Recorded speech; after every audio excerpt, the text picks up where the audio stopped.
Pistons played last night, showdown of the top two teams in the NBA's Eastern Conference. And, John, Pistons made a statement. Yes, they did.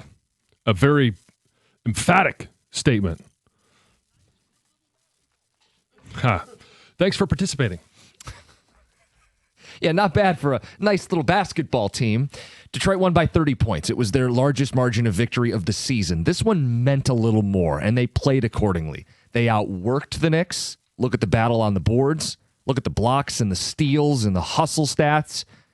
Look at what our star player did compared to their star player. Cade Cunningham was lethal. He was in control. He involved his teammates. Jalen Brunson finished with the same number of assists as John and I did. 0. He was hounded all night by Asar Thompson, and as soon as you think you can catch your breath and Asar leaves the game, in comes Ron Holland to pressure the basketball. They played intense from the jump, and they didn't let their foot off the gas, and they actually stepped on the gas in the fourth quarter to tack on a few extra points, just so there's no doubt who the best team in the East is. John, that's the statement they made. Well, they're the beast in the East. The best team in the East is the Pistons. And hats off to JB and the players as well. I'm sure the conversation at the end of the third quarter going into the fourth was, hey, we've been here before. Remember this in the playoffs last year where we had these leads going into the fourth and then they evaporated and you eventually lose. Or you need late game heroics. Let's eliminate that possibility. And quite honestly, at halftime, they're up 10. Mm-hmm. It didn't even feel like it was that close. No. They just simply controlled it from start to finish. And think about it. Pistons were playing on a back-to-back without Jalen Duren, Tobias Harris, and Karis LeVert. Didn't look like they were shorthanded. Didn't look like they had some tired legs. It looked like they had a point to prove. And I think everybody should be paying attention to what they did last night. We called it the unofficial kickoff, tip-off of NBA season, of basketball season. Yeah, man, you should be paying attention to these Pistons.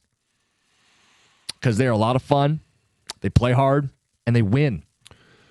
And they've only lost that one back-to-back. And that was game 4, and it was against Cleveland. Yeah, most NBA teams lose the back-to-back.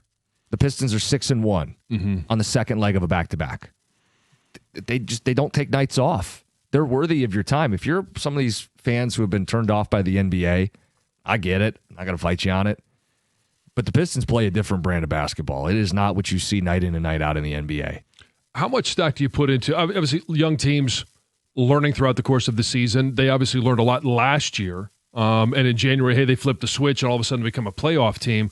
But I just mentioned that back-to-back that they lost to Cleveland, and we had talked about it briefly because it was in the middle of football season, but it was lethargic. They didn't look like, and we had talked about, hey, this is a young team. Yeah, they're aggressive and their style of defense. They're a fast-paced team. How much of that moment do you think that they have learned from and been able to utilize in some of these other back-to-backs? They've certainly learned a lot of lessons in a short amount of time. The numbers say it. I just don't know if you're looking at one, quote-unquote, data point, and how much can that translate to everything else that you've seen throughout the course of the year, or was that just simply a one-off? Right now, it's a one-off. Yeah, I mean, that's the anomaly. They show up every night. And look, and if the Knicks didn't take it seriously, shame on them. Well, I don't know how they couldn't take it seriously. Well, it's the postseason, and we didn't have Josh Hart, and we're on the road. Dude, that's a measuring stick moment. There are a few games that stand out more than others in the NBA regular season. When you get two teams at the top of a conference going, shot for shot, toe to toe, and your will gets broken the way the Knicks' will was broken in that game. Yeah, man, like if you have any pride, you got to fight through it. And they didn't want to outwork the Pistons. You would not outwork that team last night. No, and okay, when you win that game, like we heard from JB, who says, it's one of 82 games. Yeah. That's the response you can have after you've just dominated your opponent in that game. And you move on. Mm-hmm. But what was at stake in that game? Certainly it's not definitive of what will happen in the postseason. No. It does give you maybe an indication. But for the Pistons and the Knicks, like just hanging around, the Knicks losing that game, they lost a spot. The Celtics jumped them. Yep. They're at 3.5 behind the Pistons, and the Pistons directly had a chance to create a little bit more distance between them and somebody else that's in contention for the Eastern Conference. So, look, Piston fans, if you're at that game, crowd was into it. It was a hell of a game to go to. If you were watching, if you're starting to pay attention, we want to hear from you. 248-539-9797. John, you had that question. Yeah, I mean, now that the Lions season is over and we don't have a dog in the fight, we also don't have one in the college football playoffs. Football season locally has ended.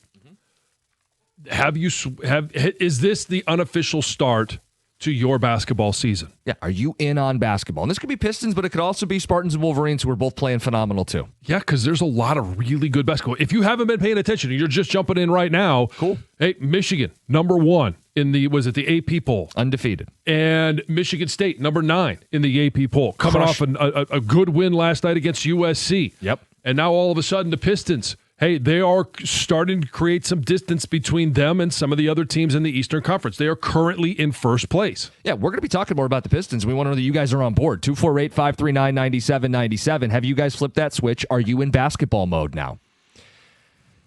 Look, Cade right now is the best player in the Eastern Conference, and I believe only Luka and SGA have better odds to win the MVP. Mm-hmm. I mean, the Pistons are the number 1 team in the Eastern Conference, led by the best player in the Eastern Conference, and it's not like they're a one-man show. They come at you in waves, they're deep, they defend, they outwork you. Points in the paint, blocks, steals, offensive boards. Duncan Robinson grabbed an offensive board last night. I'm like, he's getting to the glass, forget about it. Yeah. Game over. And I thought the second unit, Ivy playing with Dennis Jenkins, feeding off one another. Ivy playing more off ball, a shooter, a scorer, a problem. They are a deeper basketball team than they were a year ago. John, if Isaiah Stewart plays, I think they beat the Knicks in the playoffs last year. I really do. And having that experience under their belt, and clearly it's powered them forward into this year, yeah, man. Look, Tatum could come back and make things squirrely in the East, but the Pistons are the best team today in the Eastern Conference. And I'm grateful for the Pistons for putting this game away early so that we could flip over, because they were on Peacock, and it does take a little effort to flip back to regular TV on FS1 to watch Michigan State play. Yeah. And so Michigan State I think the tip-off was like at 8:30. Yes. So the Pistons had this one in the bag. You get a chance to tip over, look over there. And then I was also obviously looking at the FCS championship that was on last night, Montana State and Illinois State. So I'm still going to dip my toe in the football world. Was that an OT game, by the way? Oh yeah, it was OT. It was. There were some great moments in that game, and I don't. Nobody else has watched it, but yeah, it went into OT, and it was a blocked field goal, and then a blocked extra point, and then it was the field goal to win it in OT. It was awesome. Well, let's start getting to people on the phones. 248-539-9797. Got a team we can talk about on the hardwood. Paul in New Baltimore, you're on 97.1. Hey, good morning, guys. Good morning.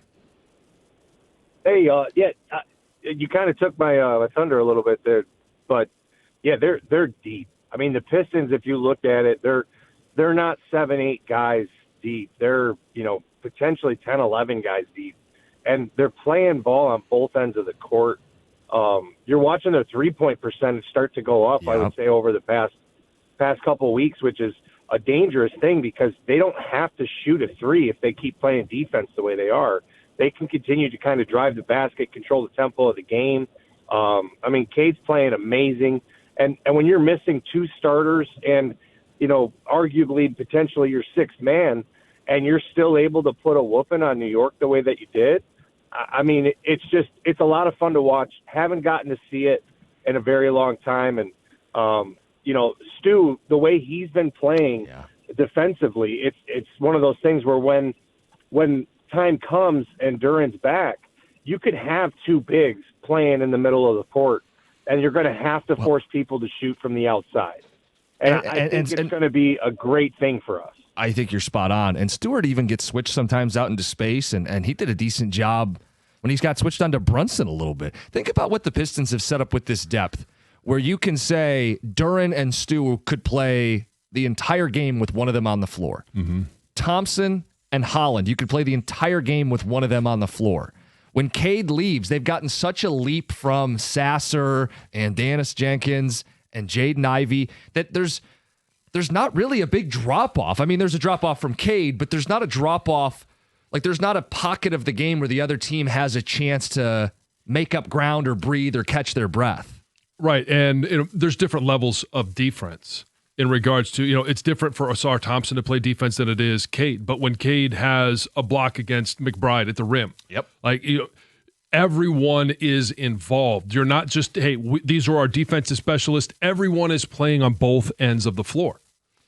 Phone calls, texts, a lot to talk about with the Pistons. Love it. It's 97.1.